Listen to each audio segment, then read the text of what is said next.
back to my channel. In today's video, I'm going to be talking to you about what you need to have when in Japan. So I'm going to split this video into two parts. So the first part is going to be the things you should probably bring from your home country that you either cannot find in Japan or just going to make your life easier. And then in the second video, I'm going to tell you about the things I think that you should pick up while you're in Japan, which will also increase the quality of your life so much. So this is a different day. I'm wearing the same sweater because it is still cold in the States, and this is like the warmest sweater I have, so it's keeping me nice and toasty. So for the things that you should bring from home, on this list that I created, there's something that I have never seen anybody mention in their videos, and I think that it's bizarre because to me it's like on the top of my list. It's most important, and that is a fee-free international debit card. So this is the Capital One 360, not sponsored obviously, but this is what I took for my first trip in Japan, and this made my life so much easier. So I wasn't getting fees from, you know, Capital One or the ATM in Japan, so I was not paying any type of fee to take out my money. A lot of my friends and classmates were having trouble getting out money because they're like, it's so expensive, the fees are ridiculous, and I'm like, I didn't pay a cent in fees because I had this little guy here. So I just went to the 7-Eleven ATM and I could get out money whenever I wanted, and it didn't cost me anything. The exchange rates are also better from an ATM than if you were to exchange money at like the travel companies. So I definitely recommend getting something like this. It was totally free for me to get this card, and I just put all my money on it and you're good to go. So the reason I suggest that is because cards are not that common in Japan. I mean, at some major stores you can use cards sometimes, but for the most part cash is your friend. So these are some coins here. This is the 500 yen, this one is 100 yen, and this one is a 5 yen. And this one is actually considered lucky, so I always have one of these in my wallet, even in the States, just because it's for good luck.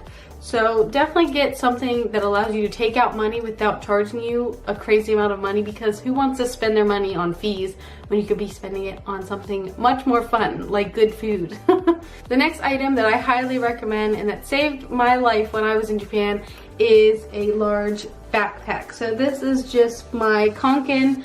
I have some of my Stay Home Club pins up there just to make it a little bit more individualized, but this comes in handy when you are shopping. So if you're doing a bunch of shopping and you don't really want to carry it in your arms, or if you're trying to vlog and you need to have your hands free, then you can just like stick all of your shopping bags inside of this bag, and you know, you have both your hands to do other things. And like theft isn't a huge problem in Japan, so you don't really have to worry about that, so backpacks are perfectly fine. And the other really important thing to think about is the lack of trash cans in Japan. So if you go to 7-Eleven, whatever, and then you are, you know, you have your drink and your bag, and then all of a sudden it's empty and you're like, I don't see a trash can, what am I gonna do? You can just literally tie it up in the little plastic bag, stick it in your bag, and then worry about it when you get back to wherever you're staying or living.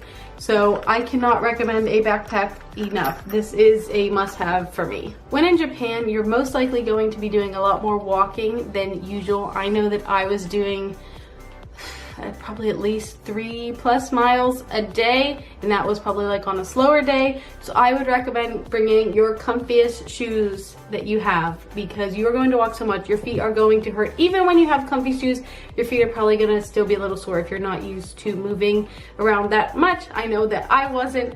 So I definitely recommend bringing a comfy pair of shoes or two, because all of the high heels and really uncomfortable shoes, you're gonna pack them and then you're most likely not even going to wear them because your feet are gonna be so sore.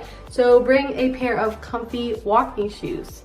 Highly recommend. I also recommend bringing undergarments and clothes from home if you are not a very tiny person. A lot of the stores in Japan are free size, and you have to be quite small to fit into those clothes. So I know for me, I couldn't fit into the one size fits all clothes unless they were like a big oversized shirt.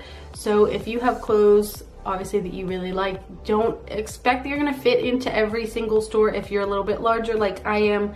And I know that undergarments, they definitely don't have my size. So, you know, bring stuff from home if you're a little bit worried about fitting into the clothes. They do have some like more Western stores. They have like H&M, Monkey, things like that. So you will be able to most likely find your size there, but the traditional Japanese brands probably not so much. Something that I saw on my trip to Japan was that people actually use their small rolling suitcases when they are shopping. So if a backpack is not big enough, you're going to be doing a lot of shopping or heavy shopping, so stuff that you really cannot carry around possibly all day, because in my experience, when you go shopping, it's usually like an all-day thing, especially as a tourist. So people would bring their small suitcases and just put all their stuff in there so that it didn't have to hurt their back and shoulders carrying it around for like 8 hours a day.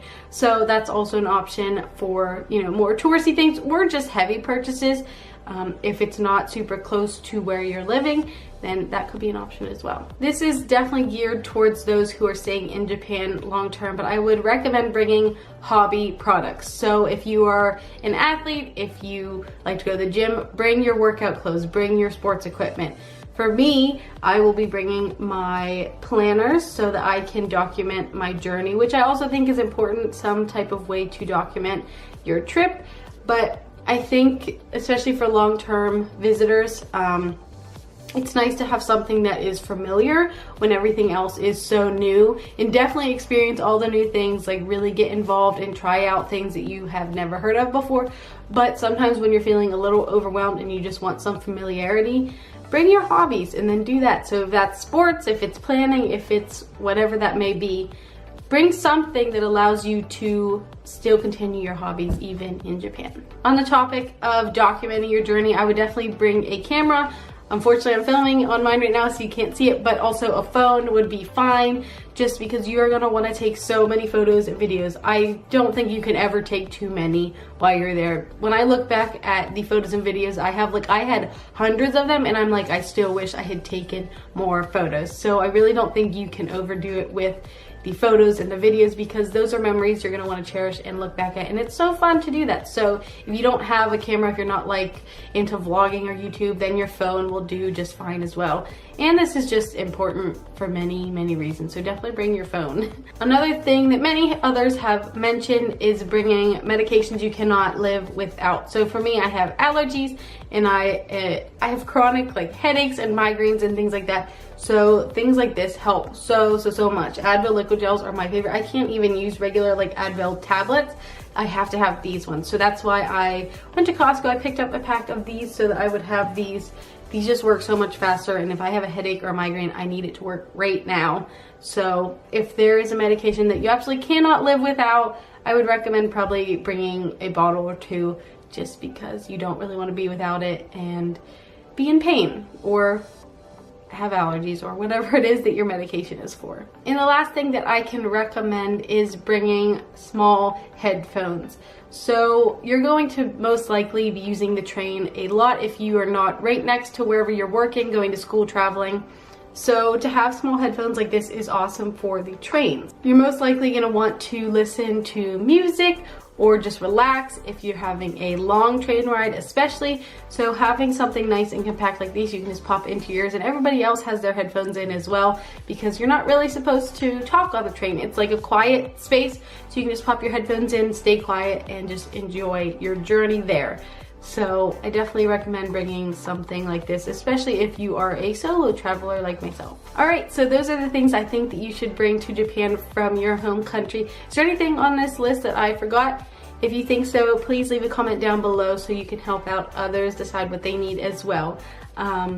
There's also like just general things you should bring, such as like a travel adapter. Luckily for me, from America, we do have the 2-prong plugs just like in Japan.